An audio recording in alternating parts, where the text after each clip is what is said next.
o'clock. Shall we start with the Pledge of Allegiance, please?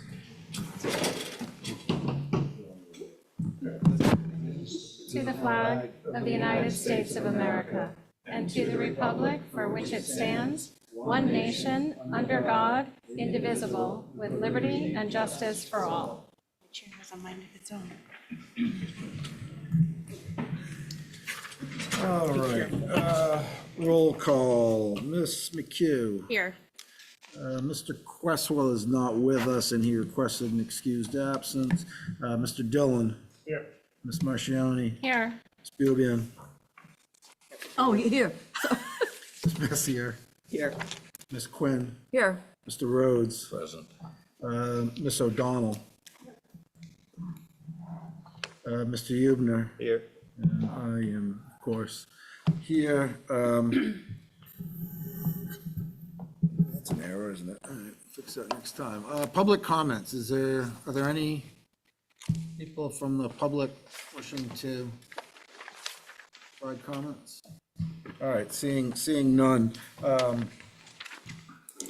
The minutes of 22 July 2025 are still outstanding. I make a motion to approve the July 22nd, 2025 minutes as the AI version. Okay, so there was an AI, there was several sets of meeting minutes that were circulated, I believe, yesterday. So they look like this. I assume everybody's had a chance to read. Well, first of all, there's a motion. Is there a second? I'll second. Let's see, 22 July. All right, it's been moved and seconded. Is there any discussion on these minutes as written? Yes, Mr. Chair. Ms. Quinn? I feel like the committee needs to make a policy or a decision, which we haven't yet to do, about whether or not we're going to use AI minutes. Leah brought it up at one meeting, but we didn't really talk it through, and I think it's premature to be, accepting minutes that are generated through AI when we really haven't talked about the pros and cons of that. Yeah, fair enough, and that certainly can be a larger discussion. The one thing I will say is the meeting, the motion is in order. They are essentially draft minutes that were circulated amongst committee members. So the motion is a valid motion. Mr. Rhodes? Yeah, Mr. Chairman, to follow on from the prior speaker's comments, I don't understand why there's any appetite for introducing artifice into minutes. It is artificial intelligence. It's like ordering a steak and getting oatmeal. So I see no value in it whatsoever. I like minutes the way they were done before, or a verbatim transcript. It worked fine, but artificial intelligence in minutes is a non-starter, as far as I'm concerned. Doesn't help anybody, particularly as they are meant to be a minute of actual events. Unless you include a verbatim transcript of the actual meeting by reference into the minutes, in which case the originals are available. But it's not, it's a nonsense as far as I'm concerned. Well, just one second, Ms. Marchioni. I have to admit, I reviewed the minutes that have been moved, and I would say that they conform to legal requirements. There's nothing artificial about them. The meeting minutes conform, as far as I'm aware, with what's required. And the verbatim, of course, is available on YouTube because the meeting was recorded. Ms. Marchioni?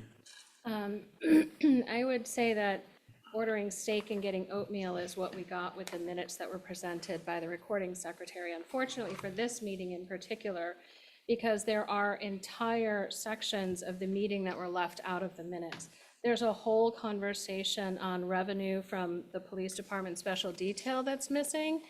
I went through and listened to the entire 2-hour and 47-minute meeting.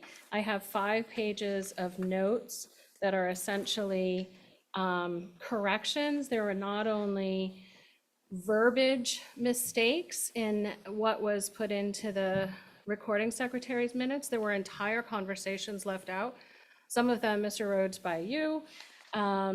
There were things that were said in an inquisitive manner by me, I will say, and others. I'm not sure if perhaps we should look at that were made into declarative statements in the minutes, so it changes the tone and tenor of what actually transpired. So I would be fine with verbatim, which the AI minutes can do. I have found the AI minutes to be very accurate. They give amounts, they summarize things by category. I think they're highly organized and useful. And it would be incorrect to assume that people that are recording secretaries don't make errors, because of course human beings are very error-laden people. I don't, Hold on, she has the floor, you've not been recognized, and we have other people that have asked to be recognized before you. So for that reason, I feel that the version of minutes that Ms. McHugh presented that were drafted by the program are actually much more accurate than what was presented by the recording secretary. And I don't want to incur more expenses to have these minutes continue to be redone until they're accurate, because I don't want to be wasting the town's money in doing that. I don't feel good about that. But the fact is, the tenor of the minutes that were provided by the recording secretary are inaccurate. So what do we do now? Personally, I think the AI minutes are much more accurate, and they can, that program can also provide a verbatim transcript as well to attach to what was provided. Town Administrator, did you have something you want to chime in with, please? Is it this board's intention to do away with a transcriptionist? Because it does appear that that is the direction that you're going, and I think that's a conversation that should be had with that employee or that contractor offline and not at a public meeting. Okay, fair enough. So there has been no discussion that I'm aware of. I did miss one meeting where AI minutes were brought up. To the best of my knowledge, that discussion has not been had. It's my opinion that these minutes have been lingering for quite some time. I thought that the committee was quite clear on the changes that it requested at the meeting following the July 22nd meeting to have those minutes updated. It's been bouncing around. There are members that are still not satisfied with the quality of the meeting minutes for July 22nd. Right now, we have a valid motion on the floor for a set of meeting minutes for that meeting. And so I intend to take a vote on that because it's a valid motion. And then we can certainly go from there. Mr. Rhodes.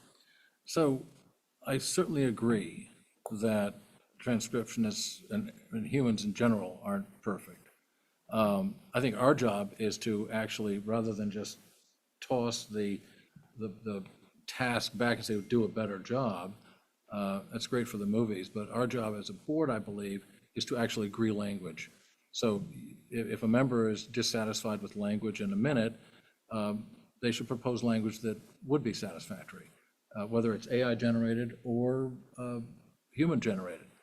And then we could agree the language. That's what happens in all the other boards I'm on. And that was We actually, One at a time, please. we Sorry, actually, we actually agree verbiage. So if you're dissatisfied, put it out there, and we'll agree to what goes in the minute. But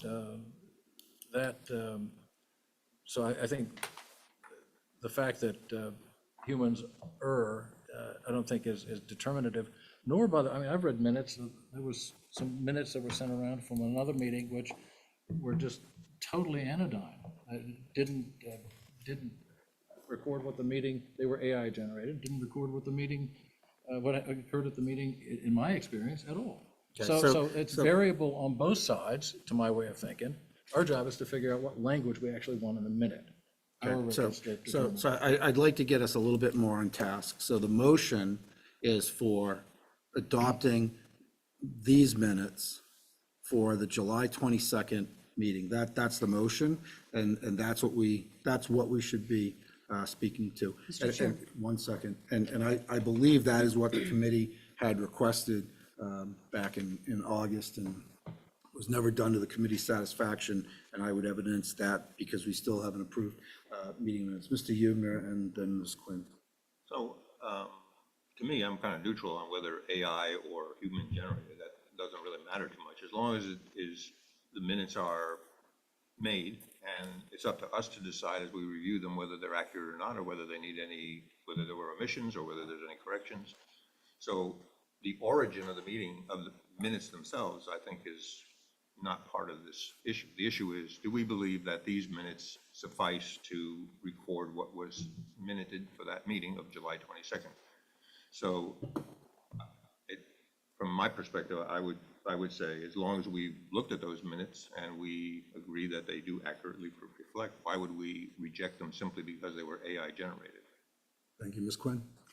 Yes, Mr. Chair, I understood when we got these minutes through email that they were, the subject line item, was AI minute examples. There was no indication in the email that these were going to be considered as adopted as the actual minutes.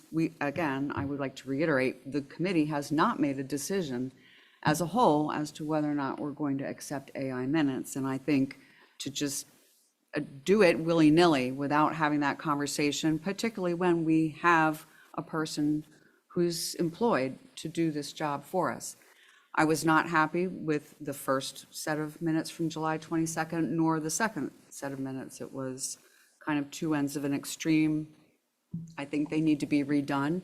There's no rush to adopt minutes that don't accurately reflect the meeting, and no need to rush to adopt AI when we haven't made that decision as a committee. So what I will say is that this motion is not a motion to adopt. I AI, understand that. if I may. The motion is not a motion for the committee to adopt the policy accepting AI minutes. These are draft minutes. It was circulated. Everybody's had a chance to look at it. There's a motion on the floor. It's a valid motion. If you're against it, you can certainly vote against it. The one thing as far as urgency, right now, to the best of my knowledge, the only thing that's in the public sphere is the original draft minutes, or maybe even the updated draft minutes. I haven't looked to see what's on the town website. But those are draft minutes that many members feel are inaccurate of proceedings of that evening. And to have that as the only thing in the public sphere going on several months is problematic. So again, it's a proper motion. It's a proper set of minutes as far as I can tell. So when the discussion on these minutes is over, I'm going to take the vote. Mr. Chair, I'd like to suggest that we give the transcriptionist one more go with some suggestions. Okay, Mr. Rhodes? Yeah, as the prior speaker said, I wasn't aware that I'm not even sure I got these AI-generated minutes that are being proposed. I haven't had a chance to read them.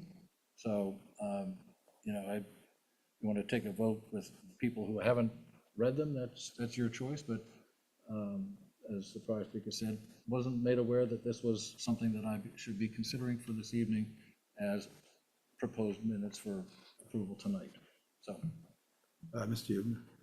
So if this motion fails and we don't have minutes to approve again, I would suggest that we just go to verbatim for this particular meeting. We just go to verbatim minutes, because this particular meeting seems to be oversensitized with people's opinions about what was said or not said. Verbatim minutes satisfies every requirement. So if the motion fails and somebody wants to make a motion for verbatim minutes, that motion would also be in order. But it wouldn't be all the time verbatim. We're just saying for this particular meeting, which has a bunch of debate about it. That was, after hearing you speak, that was my assumption that would be a likely motion, although, to be quite frank, a motion for the committee to adopt verbatim minutes going forward would also be in order. It would probably break our transcriptionist bank because of the hours that would be required, but the motion would be a proper motion. Ms. Mr. Marchioni. Chair, I will say that I did point out the language that I thought was incorrect when we first reviewed the minutes. And I was asked by the town administrator to go in and come up with the exact language that I wanted changed. But I have to tell you, having listened to the entire meeting and having 5 pages of notes on the meeting and certain conversations that were left out entirely, more than one, that it's impossible for me to just, here you go. I mean, I spent probably 4.5 hours on Saturday listening to this meeting, stopping it, starting it, stopping it, starting it. And I'm not the recording secretary, but it was important that notes were made that accurately reflected what transpired in the meeting. And I have them here, but it's not as simple as, please change this word, please change this phrase. It's just not that simple. It's so far off in the tone and tenor of what transpired, and leaving out entire conversations changes the tenor of what was said after that. So there was conversation that transpired, and we were back and forth, and then there was a follow-on. Well, perhaps, given that, this. And when that is entirely left out, this is entirely out of place. So it's just not that simple, unfortunately, in which case I'm trying to avoid spending a lot of money on recording notes, because I just think we're trying to keep our budgets down. However, I would be fine with verbatim minutes. I just think that's a lot of money that we don't need to spend, quite honestly, when we have a perfectly fine version here and the meeting is public. Anybody that wants more information on the entire meeting can listen to the whole thing on YouTube. So- That's my opinion. Thank you. So that being said, the legal requirement, my understanding, the legal requirement for meeting minutes is who was present, what the motions were, and what the result of the vote on the motion was. And if it's a roll call, then it should list the membership by name and how they voted if it was a roll call vote. That is the bare minimum that's required by law.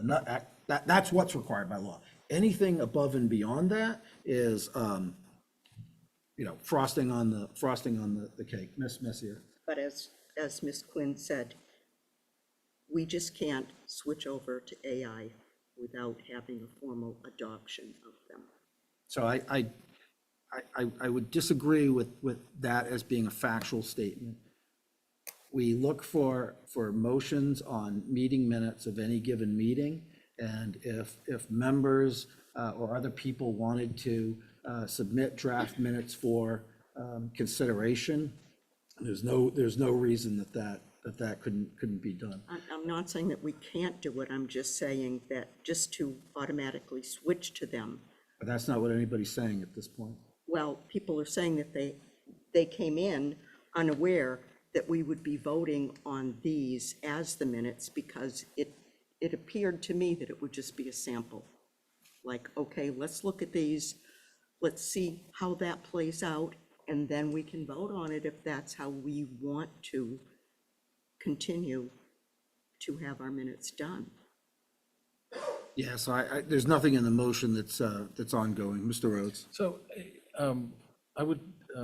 I'd be fine with verbatim minutes as well. I don't think verbatim minutes actually requires much more than review by somebody. So you're not reducing the employment in town, because I think you can get verbatim generated, you can get verbatim transcription by automation.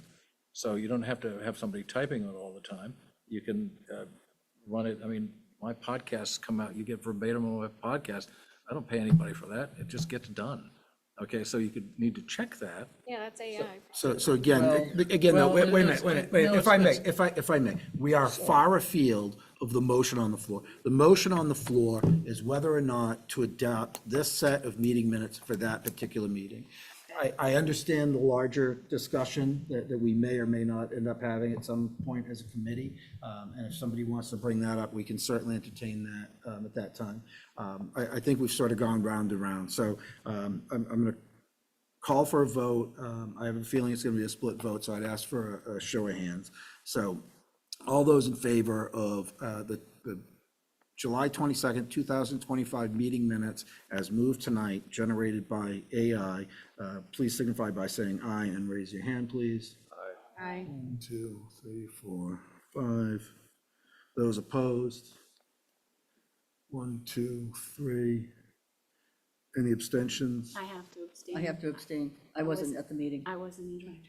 Two abstentions, Though so. I don't like approving AI minutes, but Fair I enough. have to abstain. So the motion passes 5 to 3 to 2. I will make sure that these are forwarded to Mr. Gemelli so that they can be posted on the town website. That moves us on to the meeting Could I just raise one issue related? I think that if we're going to post those minutes, it should be noted at the top that they're AI-generated minutes. Apparently it does. At the bottom of each page, it will say, it was AI generated. Okay, Transcribed. so that moves us on to the meeting, of 21 October 2025. Motion to approve the minutes of October 21, 2025 as submitted. So 21 October 25 as submitted, moved and second. Mr. Hubner, you seconded, correct? You moved and seconded. Is there any discussion on the meeting minutes of 21 October 2025? Seeing none, all in favor say aye. Aye. Opposed? Any abstentions? So that's, there's 10 of us, right? So 10-0, whoops, wrong column, 10-0-0. Next order of business would be the meeting minutes of 28 October 2025. Motion to approve the October 28, 2025 meeting minutes as provided by the recording secretary. Second. Moved and seconded. Is there any discussion on the meeting minutes of 28 October 2025? Mr. Chair, I have a correction too. Yes, Ms. Quinn, please. In the approval of minutes section of the minutes, the last sentence says Mr. Hubner and Ms. Quinn withdrew their motion, seconded when it was brought to their attention that the 7:22 minutes had not yet been received. And I believe that should say the 10:21:25 minutes had not been received. Yes, that is correct. Duly noted. Further discussion on those minutes with the correction identified by Ms. Quinn. Seeing none, all those in favor say aye. Aye. Opposed? Abstained? Abstained. 9-0-1. All right, so that brings us out of meeting minutes, praise be.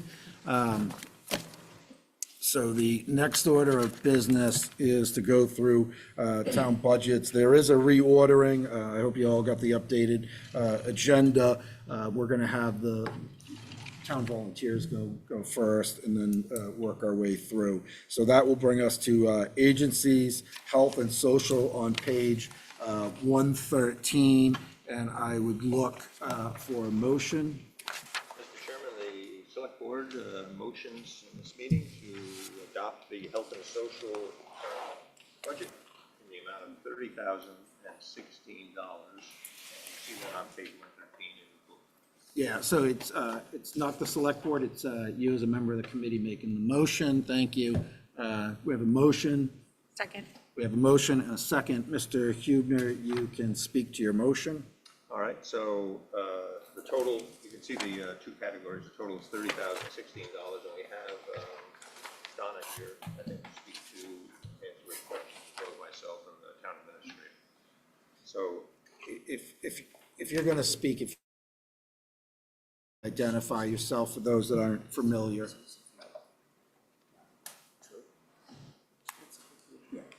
Good evening, Donna Del Rosso, Family Services Director. Good evening.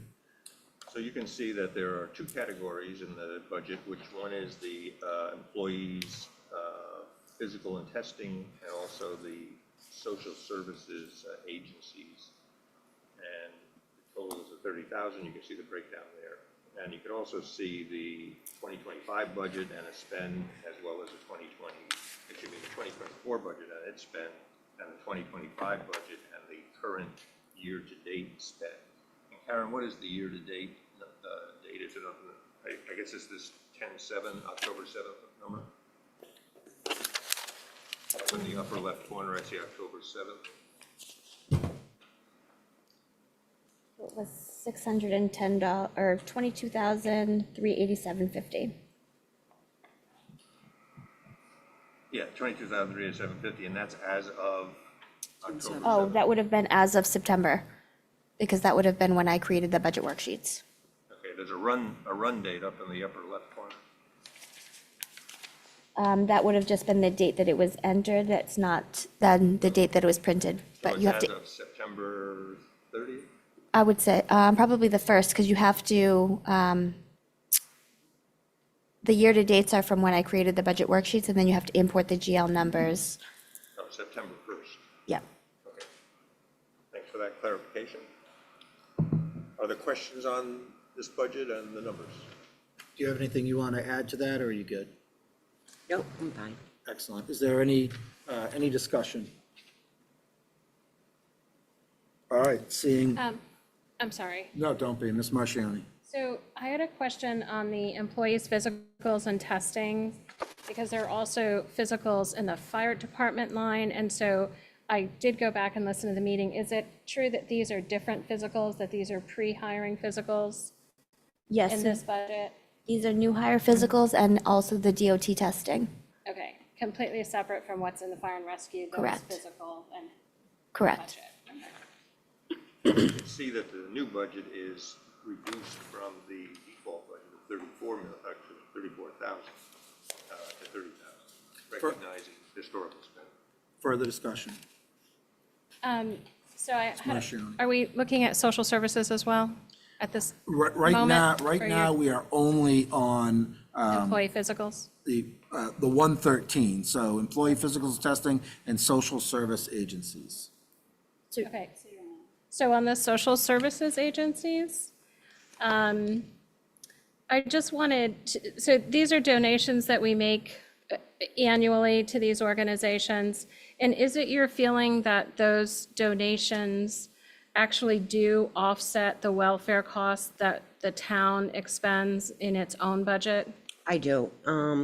Not only welfare, police, fire, the school, the building inspector, all of these groups participate in these agencies.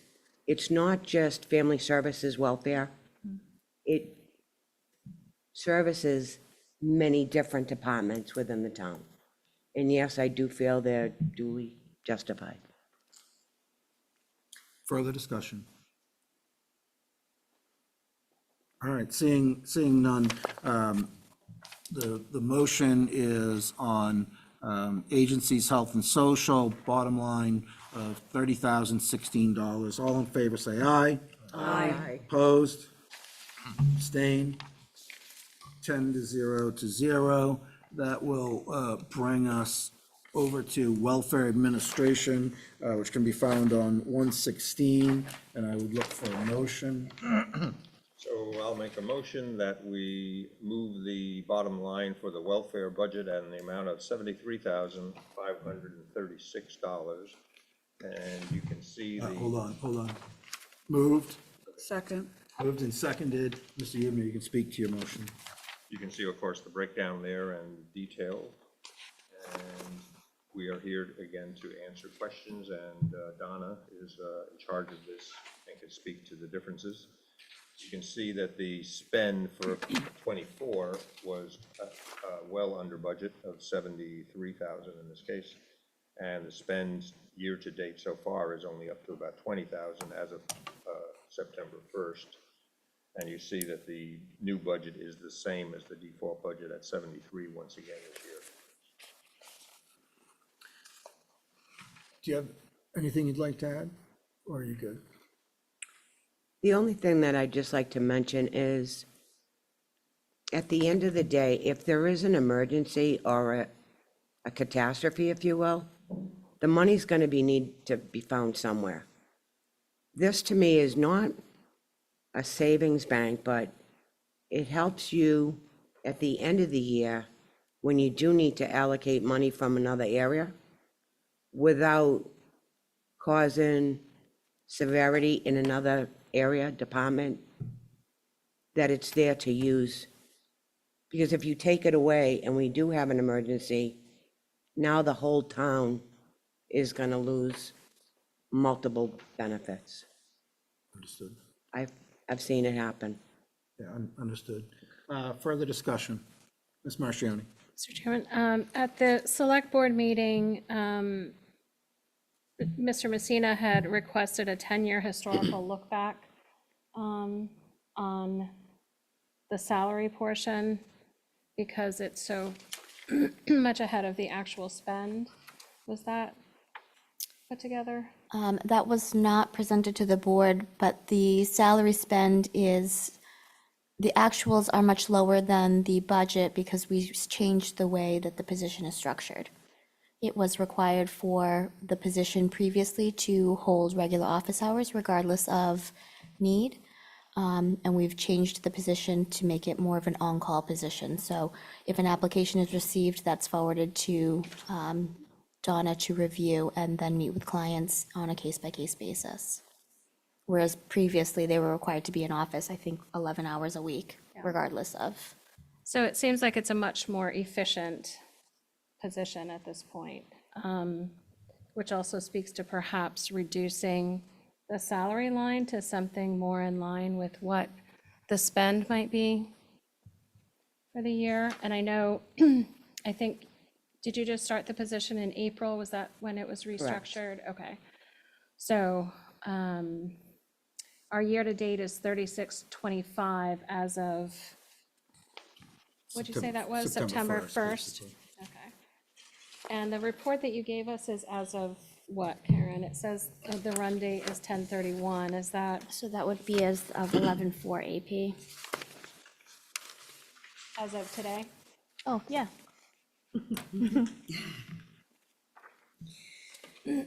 Okay, so we're on a year-to-date expense thus far of 4,300 with a budget line proposed of 29,000, and we've got 2 months left. So it would seem that that's maybe a little high.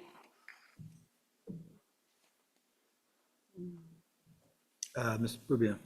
I wonder if Mr. Hubner can speak to the select board reviewing this, and did they have any It's not allowed to. concerns or about that?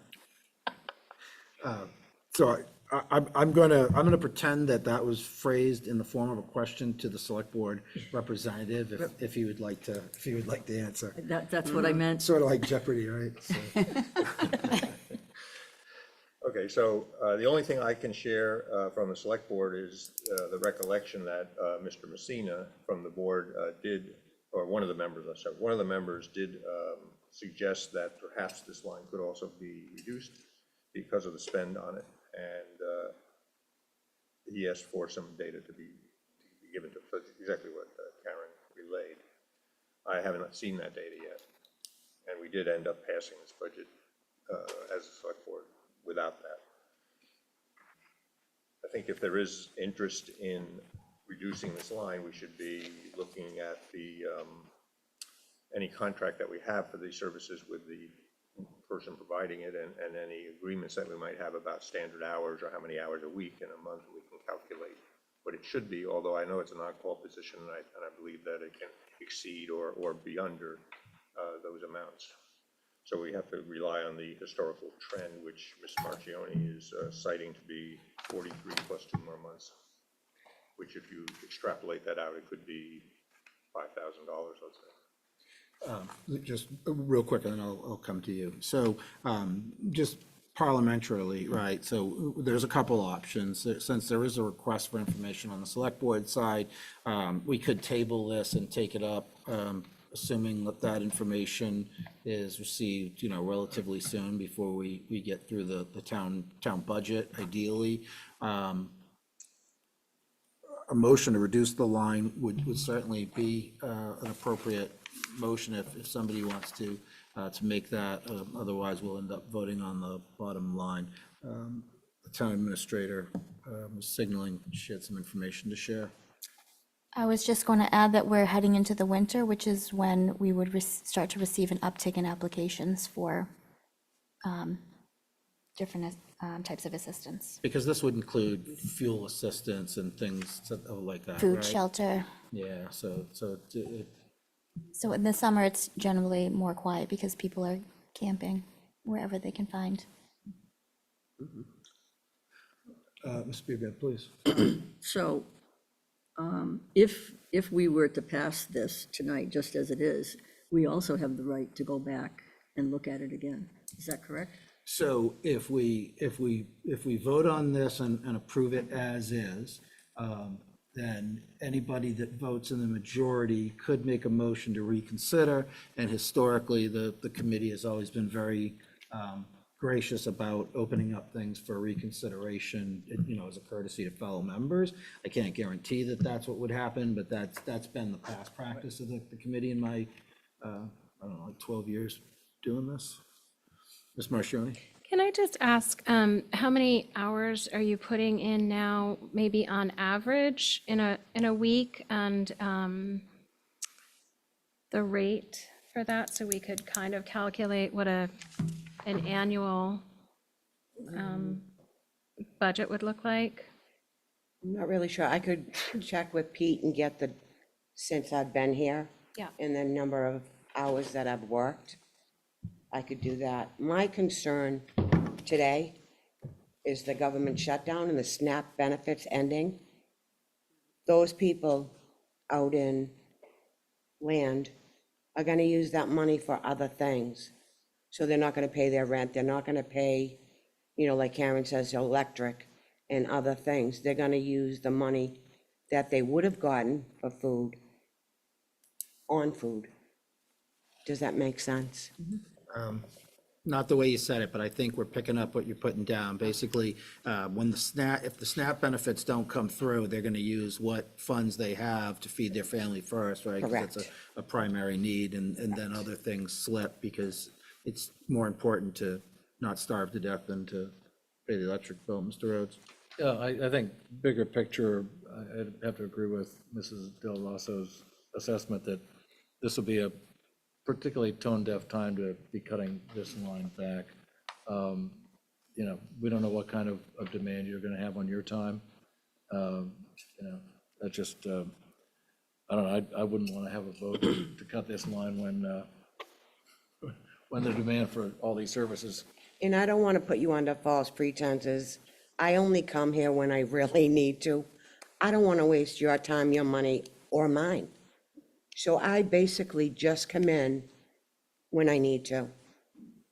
I'm not a full-time employee. No, that's okay. That's okay. Ms. McKee? That's what I just wanted to verify. You said that the previous position was how many hours a week? And that was full-time or It was, throughout the I think it year? was 11 hours a week. They were required to sit here regardless of need. Right, January to December. So that pay was still only 11,319.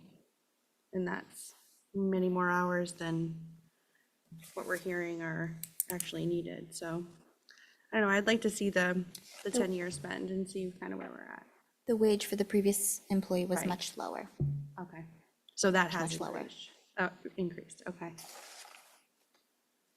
Mr. Chairman, Mr. Huebner? perhaps the thing to do is to table this budget and get the data that was requested by the selectmen and share it with the MBC so they have full information to make a decision. Is that a motion?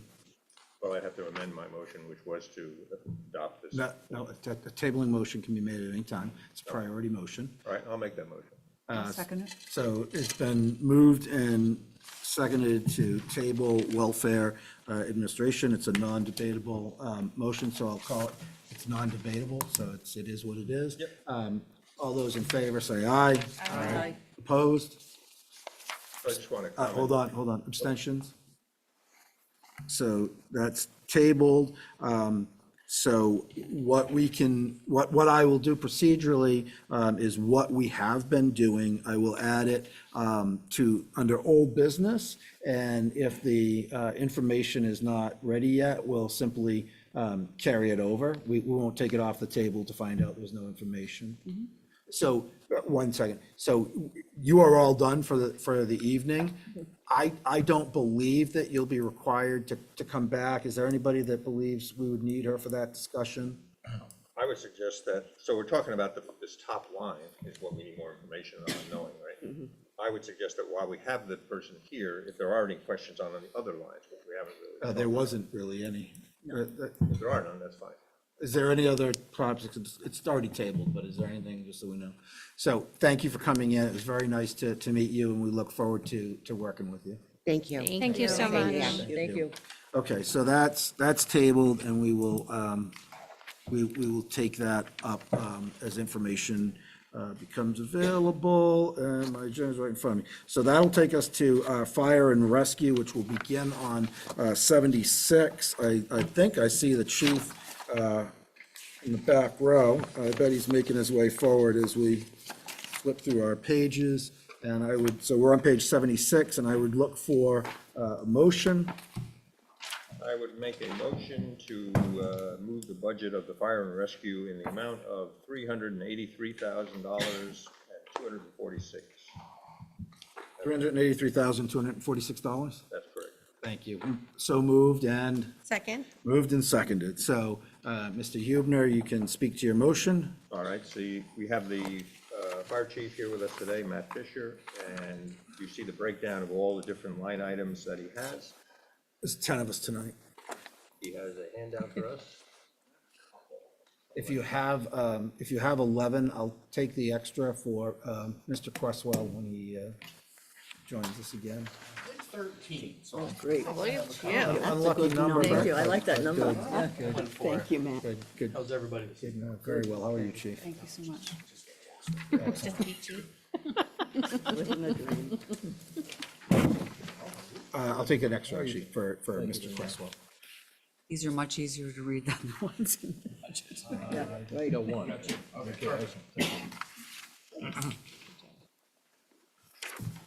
Thank you, Chief. Okay, spell Virgo. There you go. No, don't spell Virgo, spell Cresswell.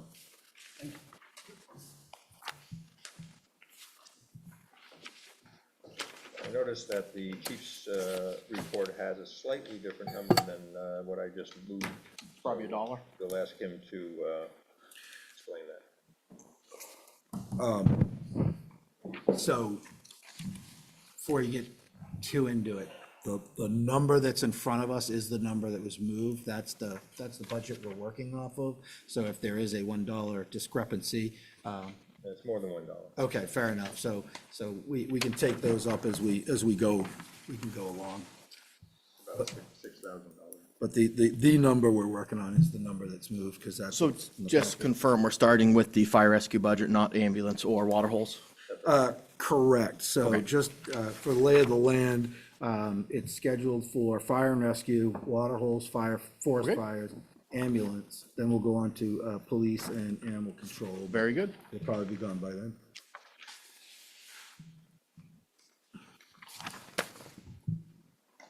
So who's speaking? Matt, I'd ask for you to walk us through your budget and to entertain questions on line items. And if you want to make a presentation first with the general budget, that would be helpful. Sure.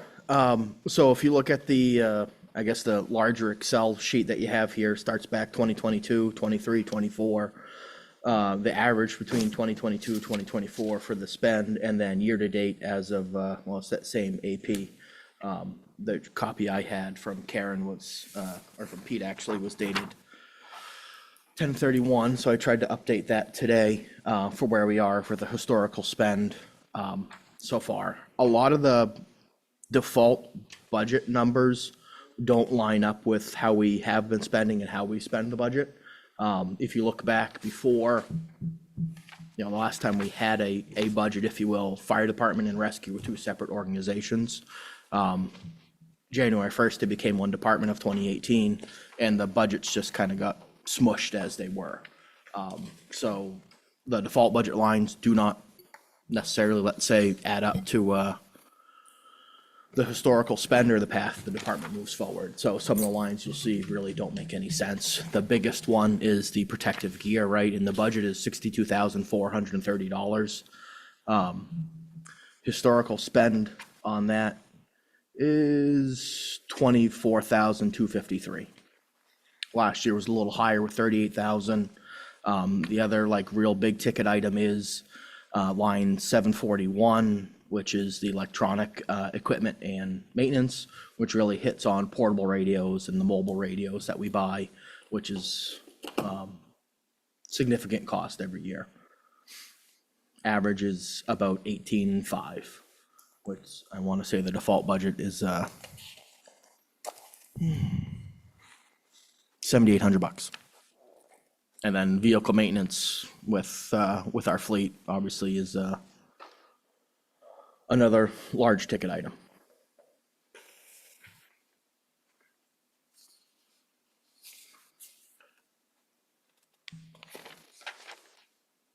Is that it? Sure. Fair enough. Discussion on fire and rescue. I have a question. Ms. Quinn? Thank you.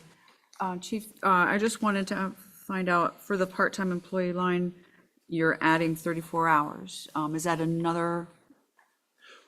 Yep. One or two? Sure. Folks, or- So how the system works, right? That part-time line includes our call members, which get paid a stipend for trainings, calls, activities, that sort of thing. And then we have hourly part-time help Monday to Friday. Current budget is based upon 90 hours a week.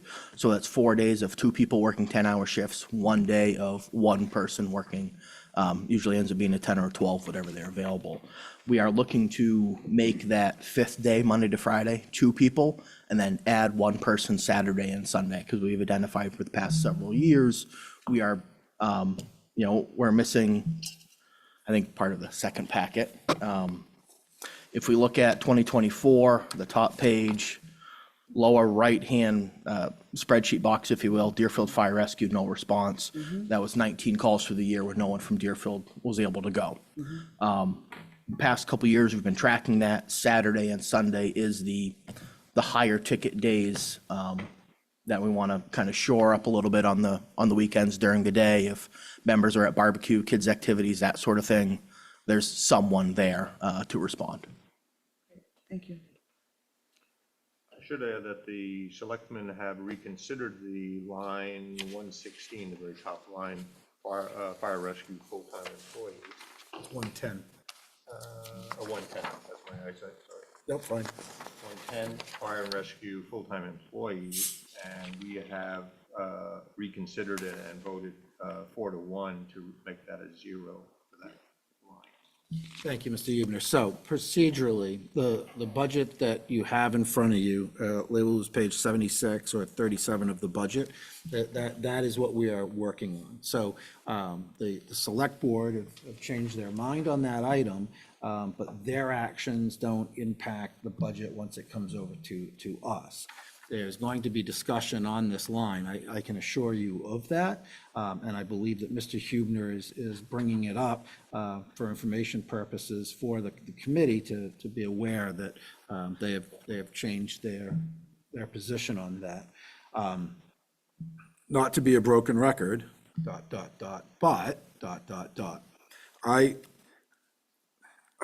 I am officially agnostic on the concept of full-time firefighters in Deerfield.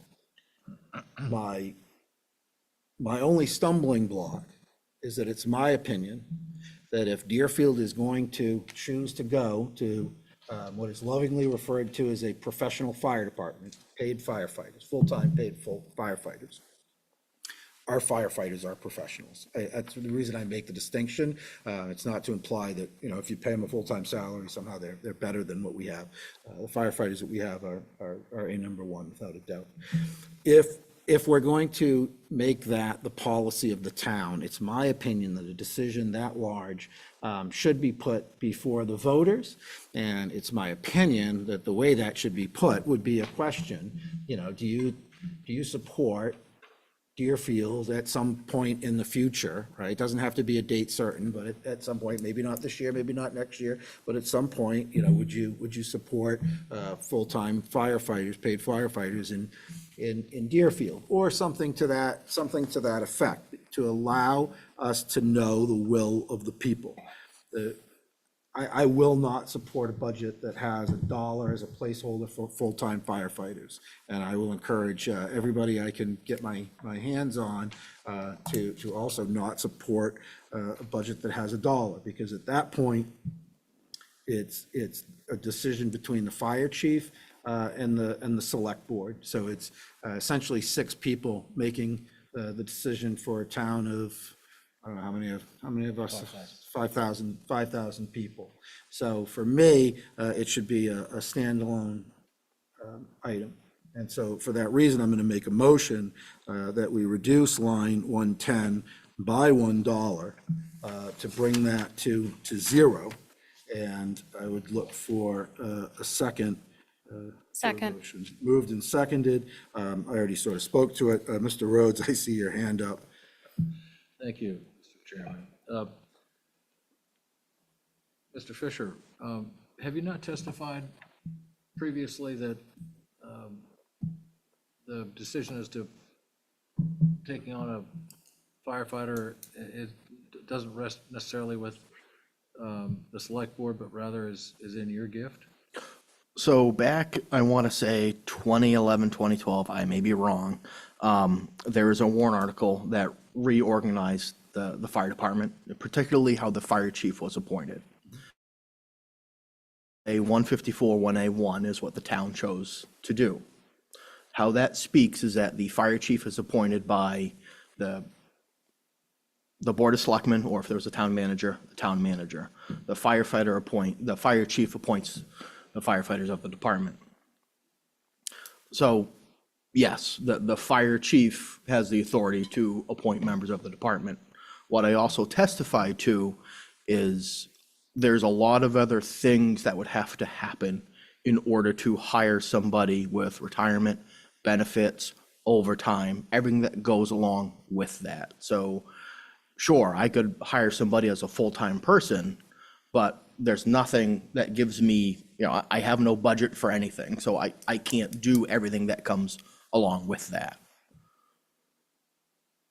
Follow up? Yeah, so really the select board's role is to do the ancillary work, the employment, FICA, all that stuff, benefits, et cetera. Were you to make that decision, but the decision is yours to make on your own, no? That's how I read that part of the statute. There's also other statutes that clearly say the fire chief has to follow the town's budgeting process and policies. So yes, I appoint the firefighters. I can't willy-nilly go hire somebody in a brand-new category that we are not equipped to handle, nor do we have the funding in the fire rescue budget without taking everything else out of it to pay for those things. And with this proposal, you wouldn't be able to spend it anyway. Correct. Ms. Bibia. So I just have a question. The select board has changed and made that 0. In quote unquote, their budget, but they did it after we received it. So it's more a functional vote to express a formal will of the board to the budget committee, as well as to the citizens at deliberative, et We're cetera. recommending that your committee consider our change of mind. So just one second, Ms. Moore. So any change that they make after they hand it over, they bring that forward and say, look, this is what we've ended up deciding after we gave it to you. Obviously they're going to recommend we go along with them, right? That's the change. And then it's up to us to decide whether they're going to do that. Another example where we're going to see is there's new insurance numbers, right? And do we have to accept the new insurance numbers? No, we don't.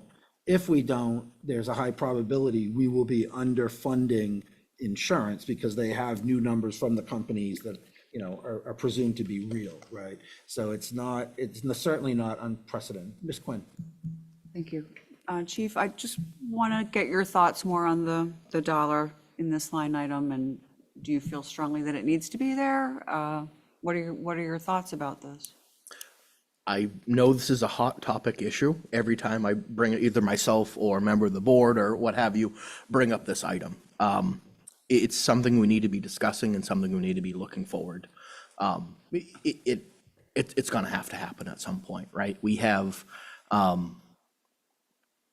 we fill our part-time shifts right now, I think in the past, particularly Tuesdays, right? I'm gonna pick on Tuesdays. Out of the past 5, 3 have been uncovered. So no one's been there Tuesday. You know, we send out a message to all the people who are eligible to work part-time shifts, call members, you know, these days are unfilled.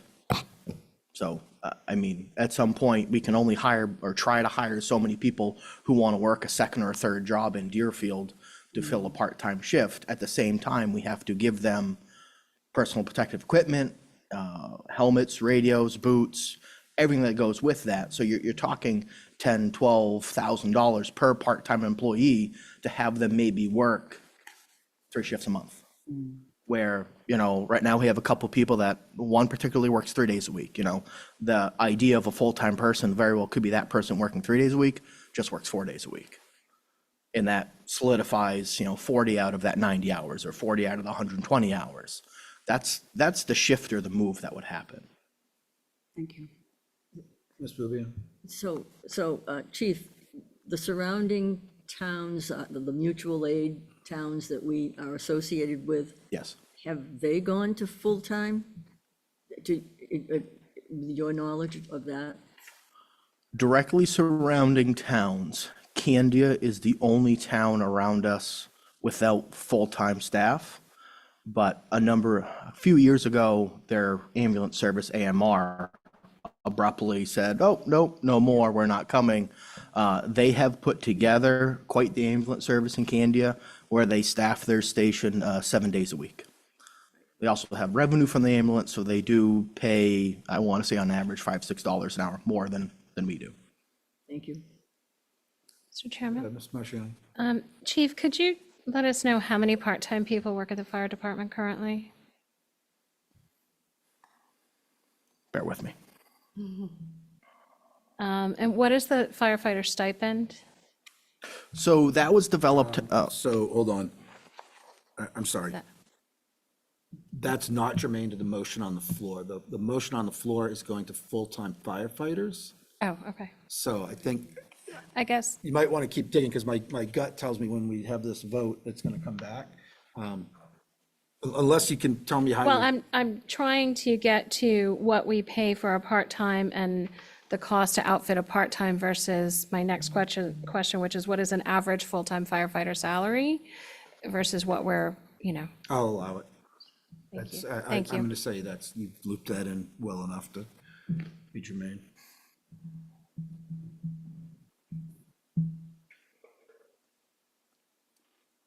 just trying to find my last No rush. roster that I had. Yeah, not like I'm on the hot seat or anything, right? Of course, the total compensation package for a full-time person is more than just salary.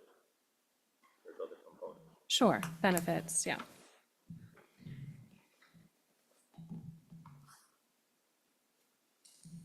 So we've recently moved one call member to part-time and added 2 more part-time part-time people.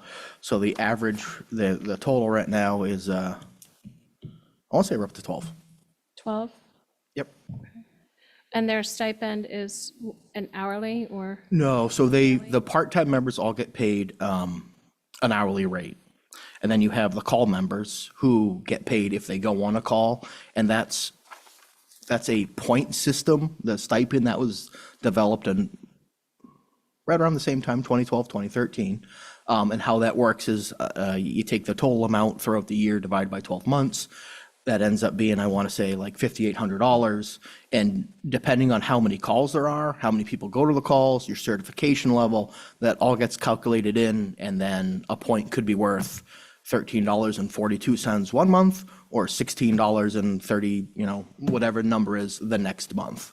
And that's how that stipend works for people who show up and go to calls outside of the part-time staff.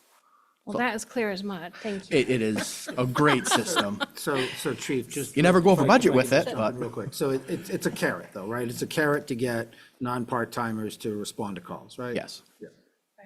And so what would an average firefighter salary full-time in Deerfield, as you're kind of saying we might need to, what is that number? So this came up, the exact same question came up last year, and the target I used last year was about $25 an hour, which I want to say is about $52,000 a year would be what I would want to start at. Now, knowing with how the fire service is going around us, salaries are only rising to try to be competitive.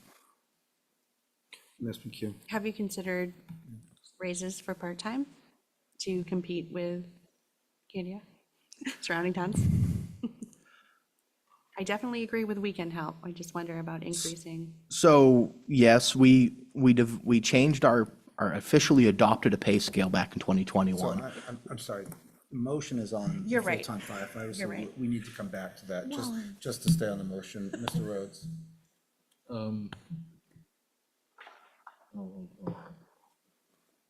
Is there further discussion on the motion? The motion is to remove the $1 from full-time firefighter, full-time employee is actually the line 110. Is there further discussion on that line? Yes, Mr. O'Donnell. Chief, I'm not sure I really heard your answer when you were asked how you felt about it going to 0 as opposed to $1. You probably I'm didn't. gonna put you on the spot there, sorry.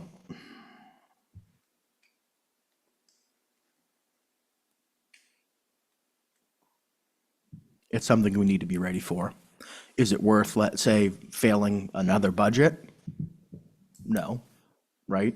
Especially, I would rather have the other 30 hours a week and have somebody on Saturday and Sunday than January 1st be able to turn around and hire somebody we don't have the money for.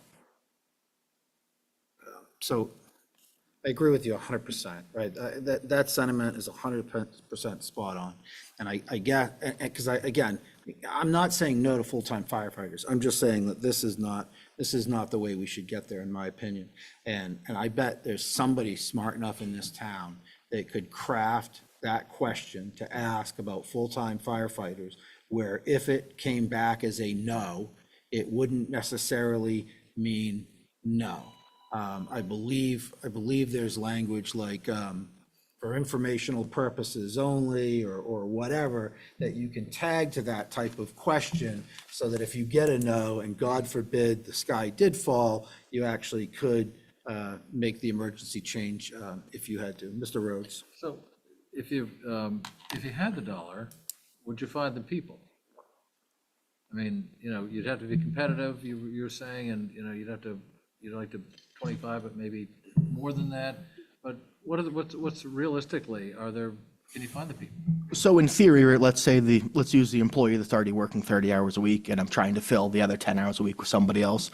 It's really only 10 hours a week stealing from, let's say, Joe for Carl to work. So the salary hours for one person shifting from part-time to full-time are in the budget.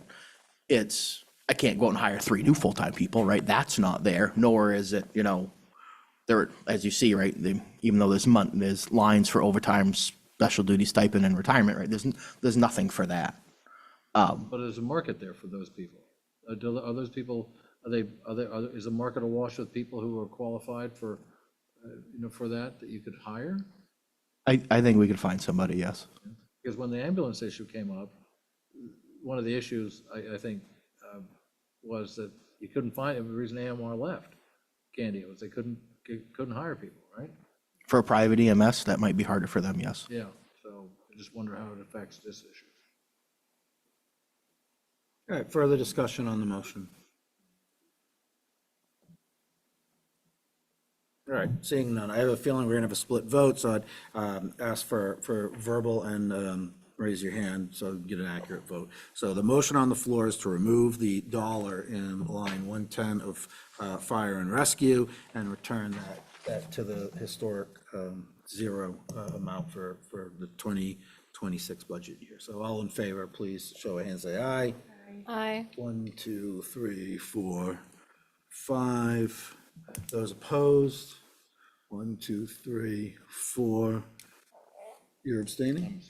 Abstaining, so it's 5 to 4 to 1, so the motion passes, the dollar is out. That brings us back to the rest of fire and rescue. Now, if you have questions about part-time, overtime, et cetera, now would be a fantastic time to go down that path. Can I just ask for clarification? You certainly may. So what is the new proposed total? So the sheet that we're working on right now would be 383, 245. Perfect. So something else was. So if it,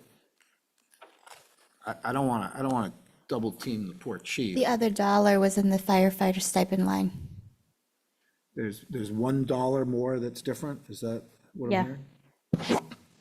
It was in the special duty line, special duty stipend. It was a 0 in previous years. No, it's been $1 for several years. Special, Oh, it's retirement, I'm sorry. Yeah, I don't have lines here. Sorry. so the retirement is showing 0 For us. for us. There should be a 1. Oh, no, it's still. No, it is what it is. Oh, okay. So it's a 0. If somebody wanted to make it a 1, that would require a motion. But this retirement would only be coming into effect on a full-time basis. Right. That's why these two That's why it's things 0. kind of live together. You don't have full-time firefighters, you don't have retirement. And Chief, Retirement. correct me if I'm wrong, when we are quoting this retirement line, that would be our contribution to the state retirement Group 2. fund for firefighters and police. You guys are in the same group, Group right? 2, yes. Group 2, yeah. So that's, so it would be the contribution required to the state retirement fund. Police and fire in Group 2, there's another group for teachers. I don't know if they're Group 1 or some other group number, but there are different groups that have different retirement plans associated with the profession. So that would be the town's contribution into that.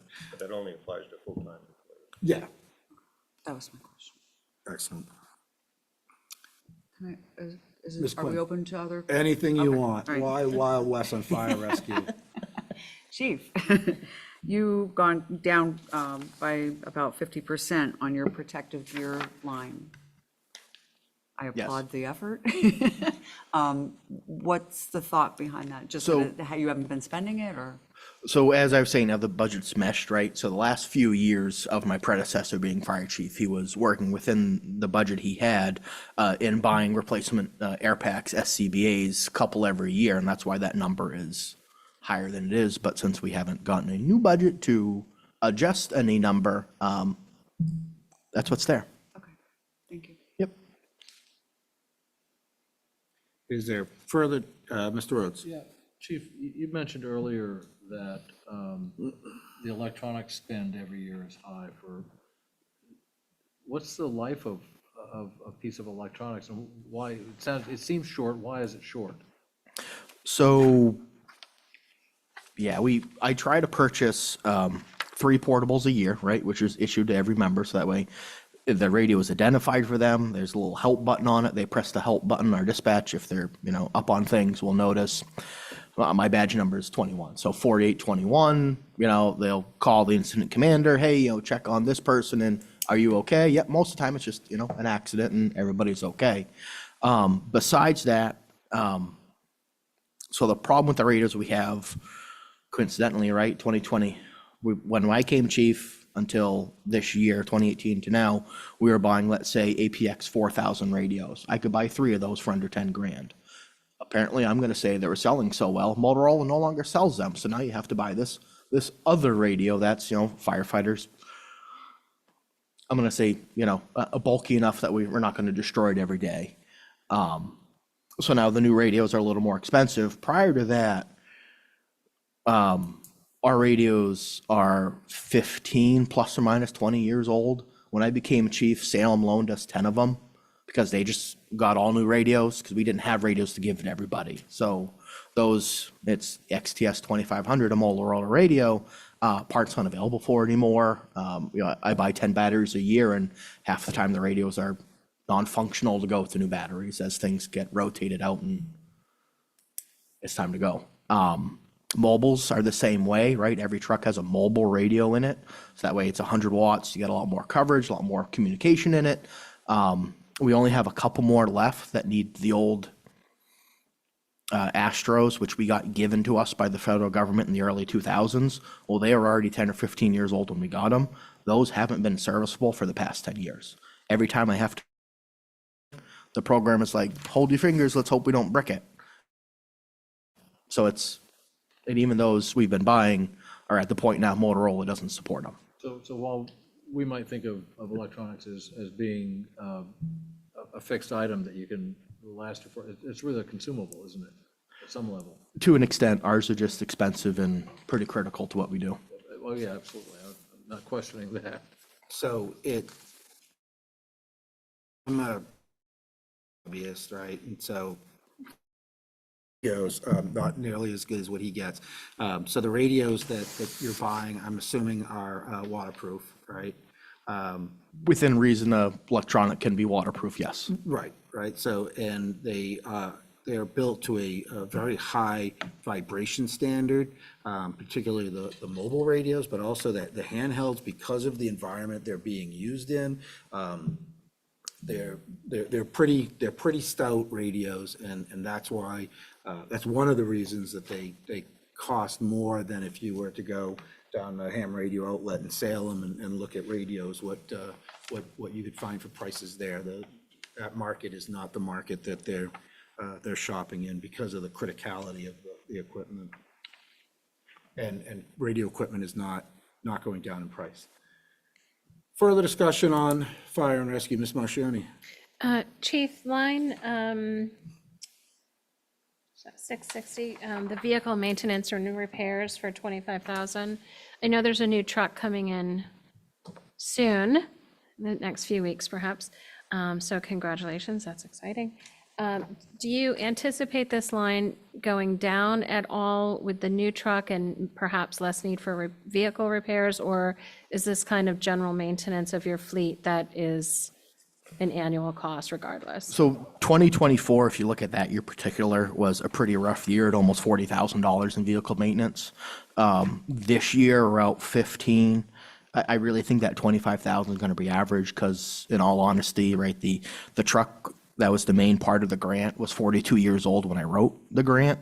It wasn't in service. So that truck wasn't affecting any of these lines. The other truck that's getting replaced is an 87. That's our tanker. It might get used, 15 times a year. So those weren't the high ticket items in the cost of keeping the fleet in date.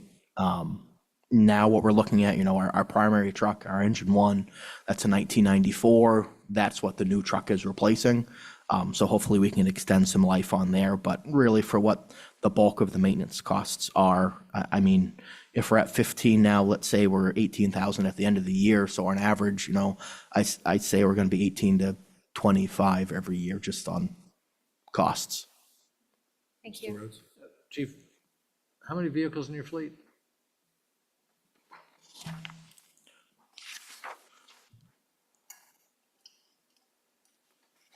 Including the Gator.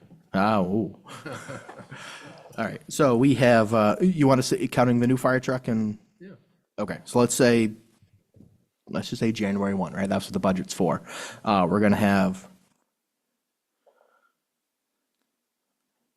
10, including the Gator, plus a boat. Boat? A boat, yep. There's a Boat, yeah, of course. Pleasant. Of course, yeah. What's a And northward. So 2,500 a year What Santa on drives average when they do the parade? for 10 vehicles. For maintenance. Yep. Thank you. Did you get an adequate answer? I did. I didn't know all else. I'm like, how do I explain what I a didn't gator hear the is? answer, I just heard the conversation. There was questions about what a gator is. I heard. I did not hear the answer. I'm a I little went to intrigued, but it's Tulane, it's a okay. completely different Yeah. thing down there. The Santa mobile. Yeah. Yes, that's exactly what it is. Yes, you are correct. Give you a visual. It's perfect for it. My grandson's a big gator. Further, that's Florida. So Sorry, yes, Ms. Rubio. I'm looking at the thing that the chief gave us, and the number isn't the same as the number here. Right. Which number are we exactly looking at? So the difference, you had 389,499, and So- we have, Look just above So that. that also includes the forestry fire rescue, the forest oh, okay, budget in there. okay. Forest fires and water Yep. holes, Okay, which are up at the top. So my number, the 383,247, if you minus the $1, is the If 383,245. I'd have known his spreadsheet was structured like this, I would have reordered the agenda. Sorry. It's only 8 years of doing, water holes first, but whatever. It's been a long time since I was chair, and when I did this, I have to admit, I was swinging by the seat of my pants. Further discussion on, where are we, fire and rescue? We aim to keep you on your toes. Okay. All right, seeing no further discussion, the motion is for an adjusted bottom line of fire and rescue at $383,245. That's right. All right, all those in favor say aye. Aye. Opposed? Abstentions? 10-0-0. Let's see, moving rapidly along, that would bring us to water holes 73. Yeah, I guess we are moving backwards. And I would look for a motion. Mr. Chairman, I'll make a motion to move the bottom line of the water holes budget in the amount of $6,252. Second. Moved and seconded. Mr. Huebner, you can speak to your motion. All right, I'll defer to the chief to answer questions about the 5 line items in this budget. So I'll just kind of go from the top. The firefighter telephone, I've never used that. That's why it's a 0, or a $1, I should say. Water holes, that's for general mowing, upkeep, fences, what have you, of the cisterns and water holes throughout the town. Forest fires, that's if we have a forest fire in town. If it's large enough, we call on the state for their resources. At that time, we have a 50/50 cost with the state if other towns decide to bill us for their manpower and resources. After that's training and then a grant. Every other year is typically how it works out. Communities under 10,000 are basically, I'm not gonna say guaranteed, but guaranteed to get a grant from Forest and Lands. It's a $4,000 grant. State will match 2,000, so that's why I keep that line open with $1 and typically use the balance from the forest fire water hole line to be our $2,000 match. And what's the grant for? We've used it for brush gear, so like forestry helmets, coats, pants, AEDs for the forestry trucks, chainsaws, that sort of thing, related to forestry. Yeah, understood. Mr. Rhodes? So the maintenance of the forestry vehicle is in the other, Correct. So we have Vehicle two, maintenance line. forestries. One is a 2011 F-350 pickup. The other one technically belongs to the federal government, the state of New Hampshire. It's on loan to us. We are responsible for maintenance, upkeep. We'll never actually own it. the big The, one. yeah, 2.5 old military truck, yes. Right, exactly. So that doesn't really appear, That does not, the diesel fuel, gasoline, all that stuff in is your covered 10. into the fire rescue budget. but it was in your 10 number.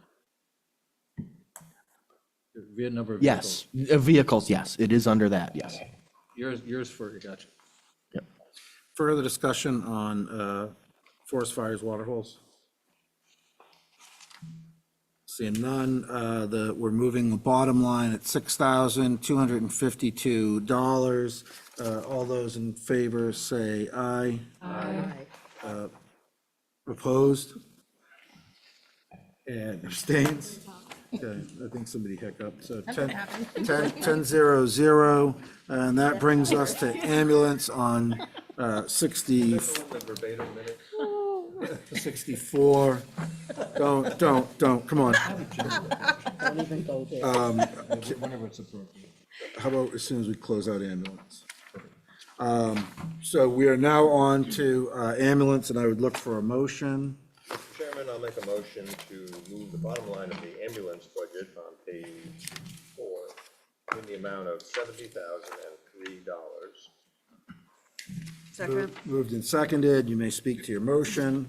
We have 4 line items, and again, we can speak to that, but you'll notice that this is quite a bit different than previous years, and that's because we no longer have the available price that we had before. We have a letter instructing have a $70,000 price for that. And Chief can speak to that. So yeah, you'll see the kind of jaw-dropping price adjustment. We are currently in our last year of a 5-year contract with Raymond Ambulance.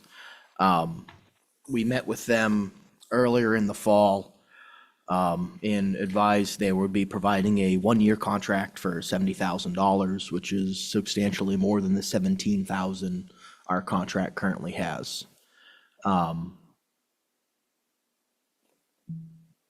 Honestly, I think the $17,000 is a lot cheaper than we should have been paying for a number of years, but that's where we are. Raymond Ambulance covers the town of Raymond, Fremont, and Deerfield. Fremont and Deerfield both have the same $70,000 price. I believe I heard Raymond is up to $180,000 for that. There has been, I don't know if the chairman can speak a little more about it, some change in state legislature recently, which affects ambulance billing and ambulance revenue. It's been all over the news, private ambulance companies going out of business in New Hampshire and all over the country due to lack of funding and reimbursement rates.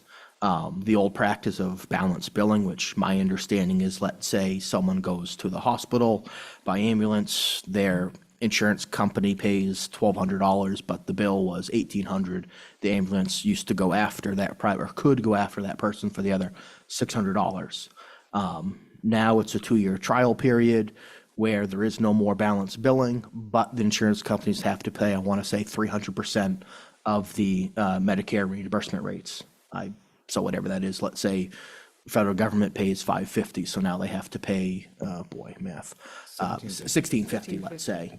I'm gonna say that would lead to some uncertainty in Raymond Ambulance's stance of where that's really gonna end up for them. They are also adding staff during the day. They used to staff Monday to Friday, 8 a.m. to 6 p.m. They're now covering from midnight to 6 p.m., which is also helping with some of the missed calls they were having for us. That is only one crew for the 3 towns, but they have some increased costs, which we do benefit from by having their staff in station. So I think that's really driving the cost increase. Besides the fact that it was, say, dirt cheap. Discussion on the ambulance budget. Mr. Rhodes. Yeah, so where is ALS in all this? So Exeter ALS, which was run by the Exeter Hospital, went out of business. They ended, I want to say, March 22nd of this year.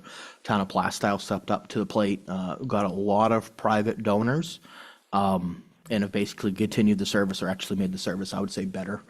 They're based out of the Brentwood Fire Station now with 1 truck. They have another truck in Plaistow. They're talking about putting a 3rd truck on in the Seacoast, barring all the private donors come through. We obviously don't have an ambulance, so we would never have gotten a bill from the previous ALS service. They were only charging about $85 for a paramedic intercept when 2 paramedics show up. Plaistow's able to continue that rate because of the donors they're getting. They're looking for a little bit of an increase and slowly kind of raising that up. I think that's also a concern for Raymond and trying to have their own paramedics. But right now, they have a very decent rate for the service they provide. Where is it in the budget? We do not pay You don't pay anything. ALS, no. So the We don't have an ambulance, we don't pay for paramedic intercepts. Oh, so when they show up, it's free of charge. Correct. They've always been that way. So even if Raymond Ambulance shows, well, they're getting paid, let's say, in their contract. But if you're not transported, there's no cost. follow-up question on the prior subject. So the 17 to 70 change is a what, $53,000 increase? Are we, do you, in your conversations with them, is there any sense that you're going to see that again next year? Or, I mean, any, you know, obviously no commitment, but just your sense of what motivated that increase to 70, let's say? It must have been a number of factors. Are those underlying factors continuing to skyrocket, or are they just coming to market? That kind of. The feeling I got, and I could have perceived things incorrectly, was their increased staffing, and I think the unknown of the reimbursement rates. It is a 2-year trial period, so we'll see how that goes. Further discussion on the ambulance budget? All right, seeing none, that's going to bring us to the bottom line of $70,003, all of ambulance. All in favor, say aye. Aye. Opposed? Abstention? 10 to 0. Chief, thank you for coming in, appreciate it. Mr. Rhodes has something quick, and if he doesn't go far afield, I'm gonna allow him. I'm staying right here. Mr. Rhodes. Chief, as you probably know, fire rescue and police are going to be part of the impact fee deal next year. So as more houses get built, there's going to be some revenue. And I know we don't know what it is. Do you have any sense of how you might use that? Because it's infrastructure related. So I would love to be able to use it for cardiac monitors and automatic AED CPR devices would be the first two things I would say, we need to replace due to the age of ours and their cost. I don't know. So- If the town administrator can tell us whether. Well, so I think that discussion is going to be more germane to the select board next year, not so much the budget committee looking at a 2026 budget, So so, those are the first two big ticket items I'd love to. Money will start coming in next year. and it's gonna be awesome to blow through it. Chief, thank you for coming in, we appreciate your time. As always, if there's anything we can do, please let us know. Very good, thank you. Thank you, Chief. All right, and that brings us to police, which we can sort of start, there we go, chief is back. So police brings us to page 58, and I would look for a motion. Chairman, I make a motion to move the budget for the Deerfield Police Department in the amount of $1,074,387. Second. Moved and seconded. Mr. Ebner, you can speak to your motion. All right, you see the budget before you with the many lines that it has. The select board has been through this in detail, and we have Chief Gary Duquette here with us to answer your questions. And I'd ask the chief to kind of walk us through the highlights of the budget, if possible, before we discuss. Evening, chief. Sure. Really, there's only 4 areas that I changed on this entire budget. The rest has stayed the same as it has for quite some time now. The first one, of course, is the full-time employee line right at the top of the first page. I added in the COLA that was voted in last year. Couple of anticipated merit steps throughout the year. And of course, when you do that, it affects the median rate that you see over on the left-hand side there, shift differential, overtime as well. And also that extends down to the clerical line, a few lines down, my secretary, which was just that 2.5% added into that as well. Other than that, on the following page, the other thing was the contract line, which basically I bumped up to match exactly what we're spending every year out of that contract line. As you know, you go through the years, things have gone up, like paying the prosecutor and things like that. So I bumped that up just to match what the exact spend was on it. Other than that, good old gasoline on the next page. Right at the top of the page.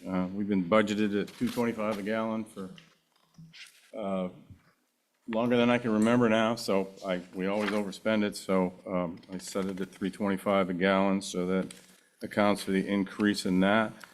And then the only other thing is on the last page, which is, of course, the cruiser. We get $36,000 in there to purchase and upfit and do graphics, and I'm sure you're well aware that's not even close to being able to do that with that. So I bumped it up to exactly what we spent on it on the most recent one that we got. That's the only changes in the budget. Everything else has stayed the same as for quite a long time. Discussion on police budget. Mr. Rhodes? Chief, thank you for that. How many prosecutions do you have a year? I mean, that was, you mentioned that in the contract line. It doesn't matter. You could have one or you can have 5,000. You're going to pay the same. Is that right? Yes, it is. They don't charge by the number of cases that they try. But how They many- get a monthly fee.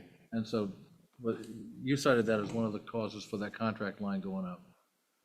Just meant the actual cost of the prosecutor. Right. That they, we've changed them, I don't know how many times over the years, but like everything else and everybody else, they want more money.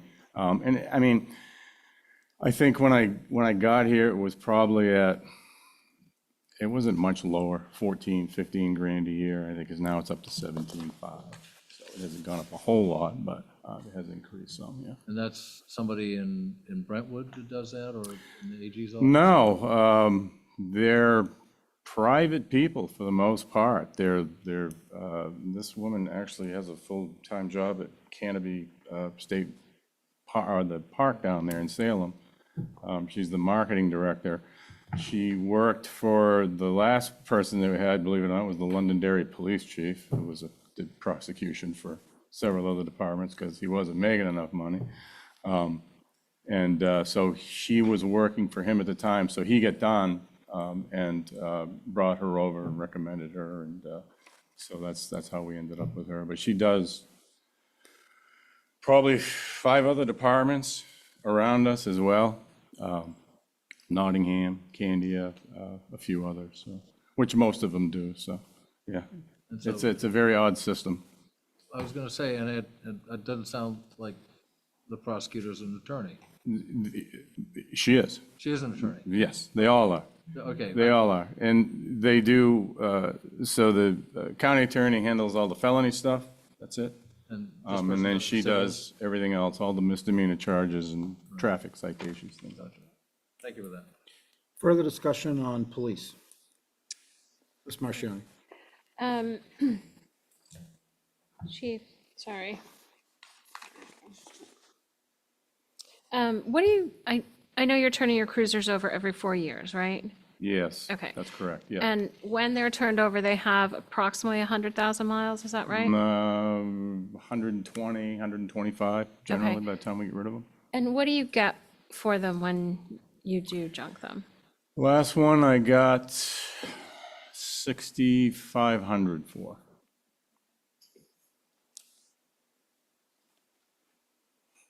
That's sold at bid or at auction? I use a company called Municibid. It's a free service. It's great. Everything's done online. They've been around forever. Last year was actually the first time I used them. Generally, we did just the local thing, putting them out to bid, and people would, want to give you a couple $100 for the car, and we weren't getting anything for it. So I was a little bit shocked when I got, because I'm telling you, there's one sitting out there right now that I'm going to do the same thing with, and it is beat. So basically, it's an online auction kind of. Yes, yeah. Yeah, you post it, pictures, description, set a time limit, start a bid price, and they come in after that. Once the time limit's up, take the highest bid, contact the person. Last one was from Pennsylvania, drove up here and got it. Thank you, Mr. Rhodes. Yeah, so I know when the fire department, I guess deaccessions some of their equipment, they're required not to be used domestically in the US as fire equipment.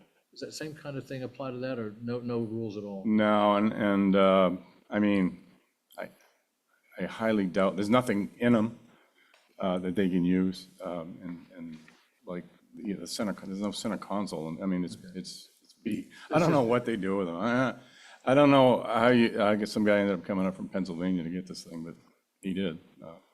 They sell pretty quickly. Further discussion on police budget? Ms. Marchioni? Chief, could you speak to the overtime line? Because it's at 30,090, which would seem to indicate that you have some kind of calculation in there perhaps, or it does seem to be over the actual spend for the last, certainly for 24 and what looks to be for 25. So, I mean, I've just used the same number that was in there when I got here 12 years ago, and basically when we've gotten the COLA, I've just added it in there. The overtime thing is tough because, and we've had discussion about that before, because it's just one of those things that you can't predict. When you're fully staffed, it's all fine and good. The longest I've gone to be fully staffed is 1 year since I've been here. Everybody's kind of in the same boat. And to be down a couple people, that's when you really start using it. But it's just really hard to predict what you're gonna need for any given year on that. So I've just kind of left it the way it is. The problem also being is that the bottom line budget, it's been overspent for the last couple of years too. So kind of in a tough spot. So generally, you run into overtime when you're short-staffed, so you're running your regular officers into overtime. Yeah, short-staffed or, people on vacation. I had an extended medical leave this year. I had someone out for 5 months. I've got guys making babies. They want time off when that happens. So it's just very hard to predict how much you're gonna need. Well, I guess the only statement I guess I would question is, you say we overspend the line, but in fact, in 2024, spent half of what's in the line, and you're on track to spend probably a little more than half of what's in the line for 2025. So the increase would certainly be more than enough. Mr. Rhodes?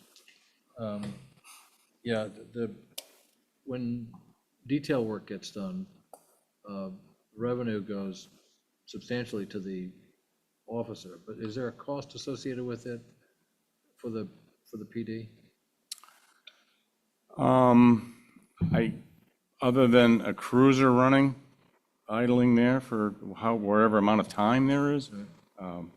The revenue, I guess, goes into a revenue line, not here. It goes into the detail fund, which is separate from the operating budget. Okay. But they would have administration expenses because they have to invoice for the details, collect payments and So receivables. it's de minimis is what you're saying.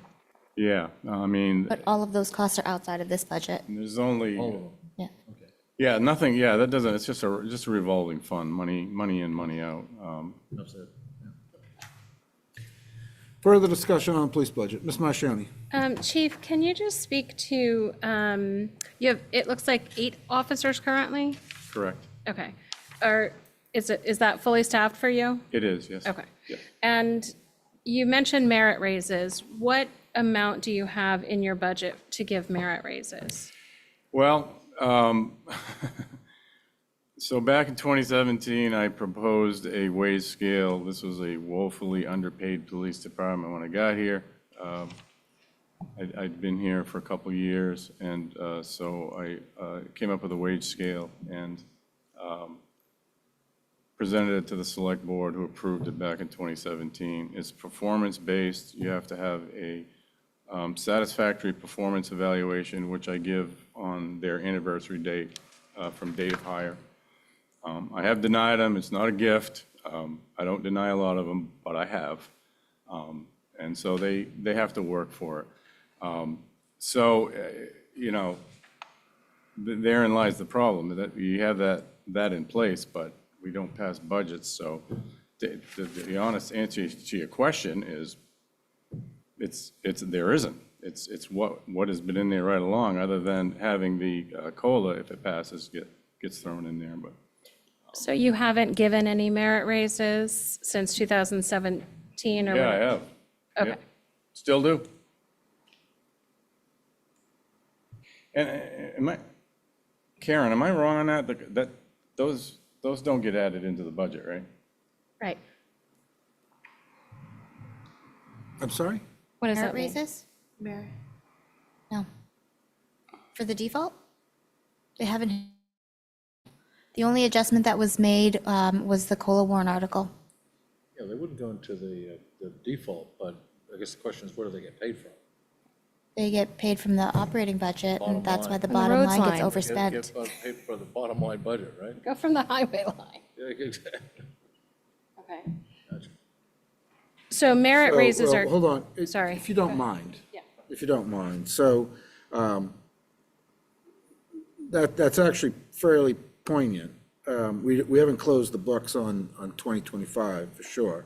But we overspent in police by $100,000, so 12.5% over budget in 2024, right? Actual versus budget. So that certainly comes out of other things. And I would say highway is a little bit misleading. It would be road reconstruction and repair is the whipping boy of that exercise. I'm sorry, I didn't mean to cut you off. Please, Ms. Marchionne, No, you're continue. fine. Yeah, I mean, 2024, Kevin, I'm at 105%. I'm gonna over by 48,478. I don't know what you're looking at. So the budget 2024 listed for us is $881,604.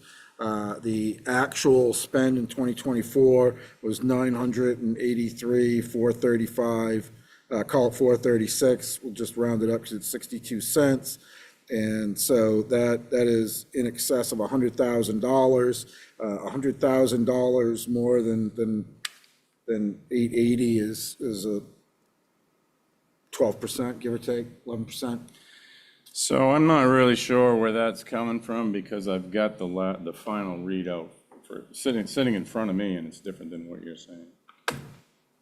So I mean, I'm not, believe me, I'm not arguing. It's overspent. I can only go by what I understand. get from the town Yeah. administrator in the Yeah, finance department. Yeah, I mean, I have to assume the numbers are correct. I'm sorry, Ms. Marchioni. that's my final readout right there. Yeah. That's what I've got. So Is this before? Okay, take your time. I didn't do any. So I don't know.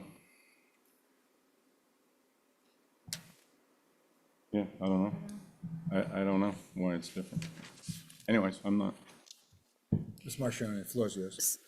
So when I look at the breakdown of your full-time employee budget, I see what looks to be the, well, they're salaried or they're paid hourly, your Hourly. officers. They are hourly, Yes. okay, all right, thank you. So this does not include any merit raise money. Is that correct? This is a budget based on the number of hours they work in a year at their Correct. rate gives them an Yes. annual. Yes. Okay. So when you have given merit raises, where do you take that money from? Same line. Okay. So you would anticipate that this line then for next year is not what you will spend, it's less than what you will spend because you give merit raises. No, I'm sorry. Let me correct myself here. The ones that I have anticipated for next year are in this line that you're looking at right now, the 612, 642. Is that right? Right. Yes. Yes, yeah, I'm sorry, they are in there. Okay, can you My just, proposed budget, yeah. can you tell me where and how you've calculated that? Because it looks like you're doing an annual hourly, number of hours by their hourly rate to give you their annual salary. So where in these line items is your merit raise? You know what, I'd have to go back and look who's getting it. But it's just, I just use the hourly rate from that next pay step that they're gonna get to figure out what this budget's gonna be, the proposed budget. Okay, so if that's what that is, then it does not include the merit raise funds. I'm Because not you're sure. using their actual current pay Yes, to give us what their annual salary will be for next year. yes, but if they're like, if, let's say, someone's up for their review in June, and they're gonna go to this step, whatever that hourly rate is, I'll add that, whatever it comes up to for the last 6 months, and I will put it in here for the proposed budget. Okay. So they are in here. If any of them, and there are a couple, I don't remember who it is, but I know there are a couple coming up for next year, and that is in this proposed budget. Okay, so it's included in the hourly rate? It is, yes, yes. Gotcha. Thank you. Thank you. Further discussion, Mr. Rhodes? Chief, in the paper we have, it shows that the spend so far this year is 710 on a budget of 904,705. Any sense of where you see that ending up? You don't need too much of a crystal ball to see that. I think this as of September the 1st, Okay, so, I guess we have. so it's is it straight extrapolation? So that number is going to be 4/12, which is 1/3 more. So if you take 1/3 of 710, that'll be 9, well, that'll get you almost to the number. But it sounds like, based on what we've been hearing, that we would anticipate being overspent again. I'm not saying that's a bad thing, just. So I've got I'm sorry, I didn't mean to interrupt you. As of printed out today, I have a year-to-date of 849,280. So yeah, I'm at 93.874% of my budget used. Right now, I should have, And that, I'm sorry, I don't mean to interrupt, but that's essentially November 1st, right? So that's 10 out of 12, well, 5 out of 6. Okay. Sorry, Chief. no problem. Yeah, I should have, in a good world, 16 and change % left over. I think the variance between the year-to-date and 24 that you see versus what the chief would have on his report is probably New Hampshire retirement. Because his report was run on January 10th and the December payroll, New Hampshire retirement costs wouldn't have been paid yet. So that's probably what the variance is between your expenditure and his. Yeah, fair enough. Thank you. Further discussion on police budget? Ms. Marshini? I'm just wondering if it might make sense to bring the overtime line down to something more in line with and the actual spend for the year. Something closer to maybe 20,000. So a motion on that line would be germane. Okay. So I'd like to make a motion to reduce line 140, Police Department overtime, to $20,000, which is still significantly So more. Sorry. I'm sorry, I'm just looking for a proper motion. You want to reduce line 140 by how many dollars? $10,090. Thank you. 10,090. Is there a second? Moved and seconded. Ms. Marchioni, you can speak to your motion. I think it just makes sense to put, the chief said that's just the amount that's been in that line for 10 years or something. So the actual spend for the last 2 years has been less than $15,000. He is fully staffed, and so it seems like a proper number for that line might be closer to $20,000, which still gives, some leeway of at least $5,000 over what he's been spending. It seems to me that that's reasonable. Town Administrator. Year-to-date expenditures on the overtime line is $18,598. And there's one vacancy right now, and if that person is filled and having to go to the academy, then that's 16 weeks that an officer's off the road. I thought the chief just said he was fully staffed. I'm sorry? We have 8 positions. Right. You asked if Deerfield. 8 positions was fully staffed. And he said yes? That was the answer we received. Yeah, well, the 8th one just got hired, like, recently, very recently. And he is gonna have to go to the academy in January, which I've got a spot for. Okay, So, yeah, we are fully staffed, we're not gonna be able to use him for a while. okay. Can you define a while? An approximation, I'm not. Yeah, not a hard date. let's say, January, February, March, get out in April, May, June, July, August, maybe. Thank you. Mr. Hubner, did you have commentary? Well, it was very much related to the town administrator pointing out that the year-to-date is not, of course, complete, and with 18,000 spent and 12 tenths of that, you're going to be slightly over $20,000, I believe. So it would not be an adequate number for the overtime line. That's proposed. Further discussion on the motion to reduce the overtime line. I mean, I think it's low. The default budget is 24,000 on that, which is what it's been for a long time. And like I say, I just, my proposed budget, I add in the COLA because the pay rates are higher, and it's very hard to predict what you're going to need for overtime. And it is right now, as of today, at $18,600. And we still got a couple months left, so I'm just throwing that out there. Okay, and you will likely run overtime because you're going to take one of those officers out of, okay. Yes, ma'am, yeah. I'm going to withdraw my motion. So to do that, the second has to be withdrawn first. Oh, sorry. I will withdraw it also. The second is withdrawn. Are you withdrawing the motion? I'm withdrawing the motion, given the information just provided. All right, that saves me some math. Further discussion on the police budget. The one time I put the numbers in advance, so I'm ready. All right, seeing no further discussion, brings us to the police bottom line of $1,074,387. All those in favor say aye. Aye. Those opposed, abstentions, 10-0-0. And that brings us to animal control on page 111. And I would look for a motion. Chairman, I will make a motion to move the bottom line for animal control in the amount of $6,628. Moved. We need a second. Second. Oh, second. Moved and seconded. Moved and seconded. Mr. Hubner, you can speak to your motion. All right, you can see that we have about 10 different categories here, and the chief is here to speak for this. Cindy McHugh is actually our animal control officer at the moment.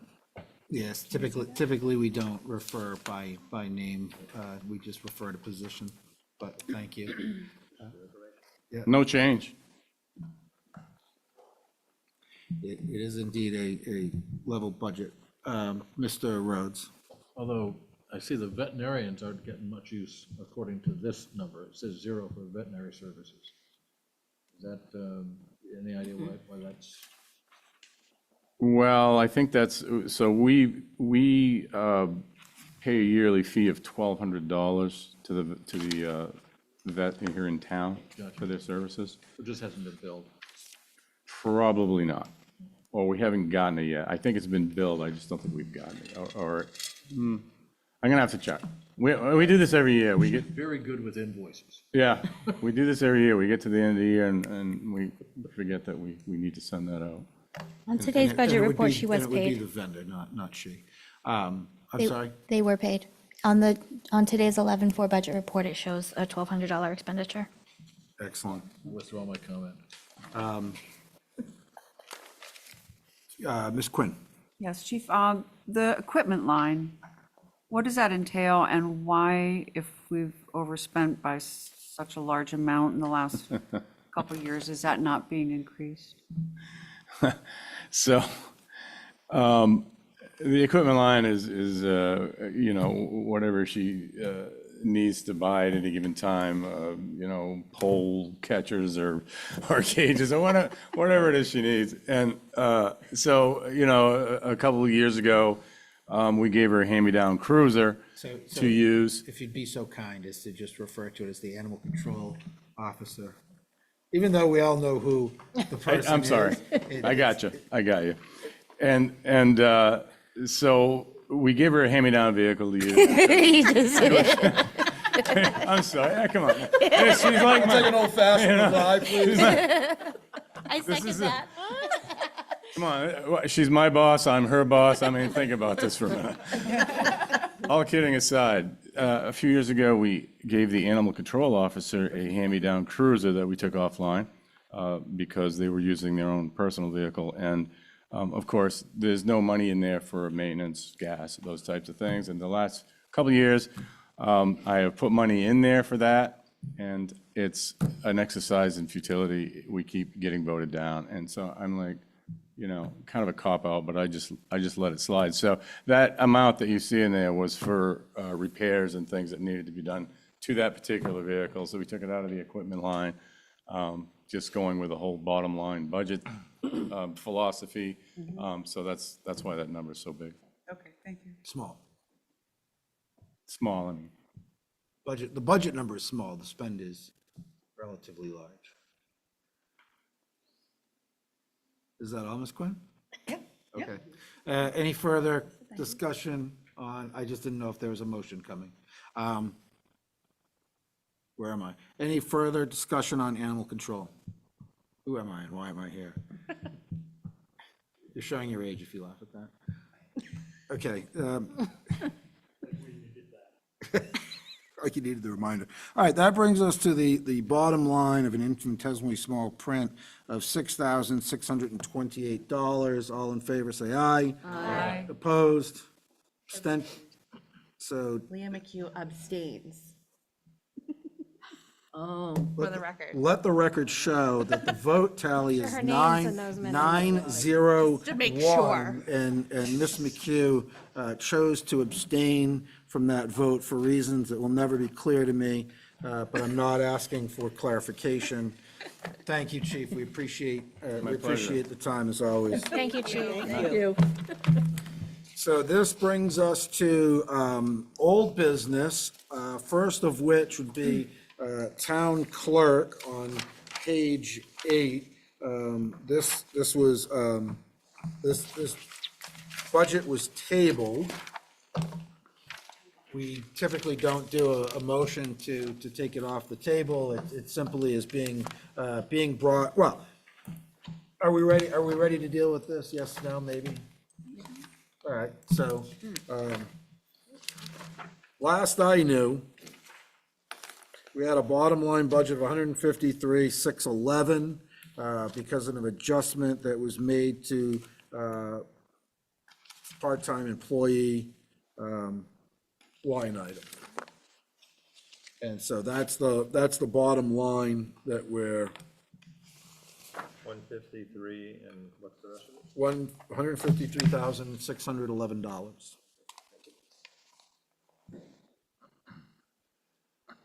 So is there further discussion on that? What was the reason for tabling? I was hoping somebody would ask. It's a 5-5 tie. Yeah, it's a 5-5 tie. Oh, that's right, 5-5. Oh, yeah. Really isn't that number yet, right? I stand corrected. Thank you, Ms. O'Donnell. That's right. So there was a motion. Okay, sorry, my bad. My motion failed. There, Tie, yeah. but that's a failed motion. Yeah. So the full budget line. we chose to table it to reconsider with the full board, of which we don't have. So the question is, are we gonna park it till we're at 11? Do we want to try another bite at the apple? What's the will of the committee? Our intention was to wait until we had a full board, because it was a split vote. Right. So I Suggest that we do that. I would agree. So just to be, there's 10 of us, because Josh isn't here. So just for a formality, who wants to make a motion for the T word? I'll make a motion to table until we have a full committee. Okay, so that's an excellent motion. So we're going, the motion is to table till we have a full complement. Second. It's been moved and seconded. Tabling is non-debatable, so all those in favor say aye. Aye. Opposed? Abstains? 10-0-0, so we'll park that till future notice. That will bring us to planning on page 34.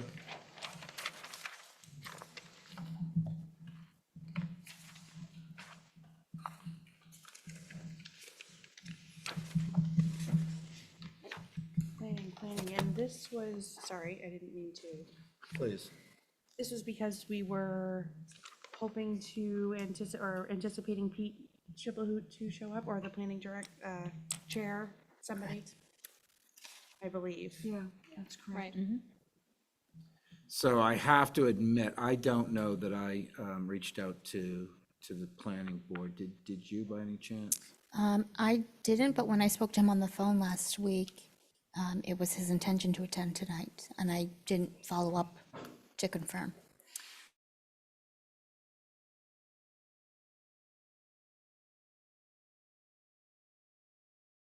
And will be more affirmative, I will be more affirmative on the invitation to come join us, and then if they don't come join us next time, Motion to table the planning board budget till. I'm not going to accept that motion just until I finish. So we'll table it, we'll give an affirmative invitation. If they choose not to attend or send a designee at our next meeting, we'll just take it up without them, would be my intention. So I heard Mr. Huebner Motion to table. table planning. Second. Moved and seconded, all in favor, say aye. Aye. Opposed? Abstained? Abstained. So that's a 9-0-1. And so that's, there's, as far as I know, there is no other old business. There is one item, so that's the insurance, update to the insurance. Did we, so we already covered insurance? Yes. So, all right, let me go digging through and see if I can't find. I don't think MBC has covered insurance, yet. but the select board will have a change in the recommendation. Yeah, so we haven't gotten there yet. Okay, I'm sorry, so there's no need to. So we will. Till the This last, is only then to update your book. Well, and that's why I put it last, because usually it comes Comes in late, so late. I shoved it to the end. corrected. So if we finish an evening early, we can always move it forward if we want to do that. It's 8 o'clock. I don't see any urgency in doing it tonight. Is there any new, technically that was new business. Is there any other new business? I have old business still. You do. Well, I did amend the town administration budget, and I handed that back out with the line items recalibrated and adjusted based off of spend. Did we table that? Like 3 times. We had a six. Not that I was Town admin? I don't know if we voted on the whole thing. We were talking about other charges and expenses. We did change that with a 6-4 vote. what day did we do that? It was the 21st, I think. The last 2 meetings. So we do not have to take it up tonight. Do we We want did to, table it. do we want to take it up tonight, or do we want to just add it to next week? Yeah, we did table that. So do you want to do it tonight, or do you want to just leave it? I'm sorry? Oh, Veterans Day is next week. Yeah, Veterans Day. we don't have a meeting scheduled for next, do we? God, I hope not. No, you have one. Veterans The 18th. Yeah. Our next one's Next the meeting is the 18th, correct? So I got it right. See, blind pig finds apple, feel-good story of the year. And that's a lighter agenda. It's Parks and Rec and Library, I think. Don't that jinx us, not- please, for the love of. that not So town administration, so library and Parks and Rec have been known to go long. Oh, really? Yeah, it depends on the year. What's The been full done moon is tonight or near it, so hopefully in It 2 is weeks, tonight. it'll be a didn't waning even pay gibbous, for so it anything. should be all right. So we're gonna move that to next, right? So we'll have 1, 2, 3. Any new business? Is there any more old business? New business. Mr. Chairman, Ms. Marchioni. I just wanted to speak to the expenditure report that was handed out this evening. So I did my math in advance. It says that we are 82.279% of the budget used for the year, if you go to the very last page. Of course, that includes the 272,000 and change above it in warrant articles. So the actual balance available for operating funds is 663,330, which out of the 4.541977 budget is 85.4% spent.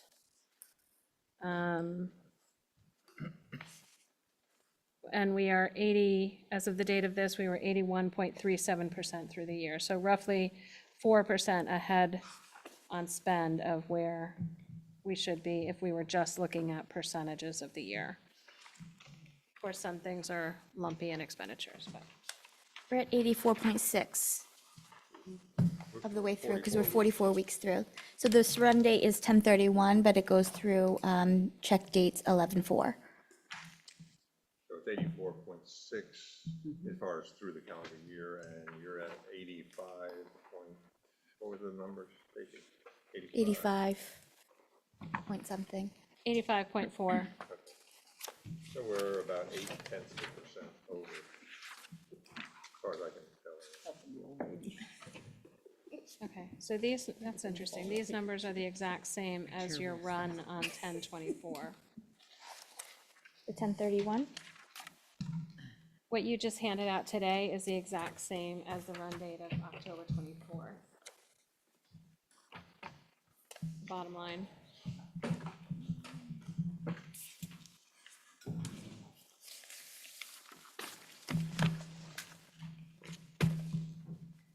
I didn't hand out a report last week. I know, but it was on the website.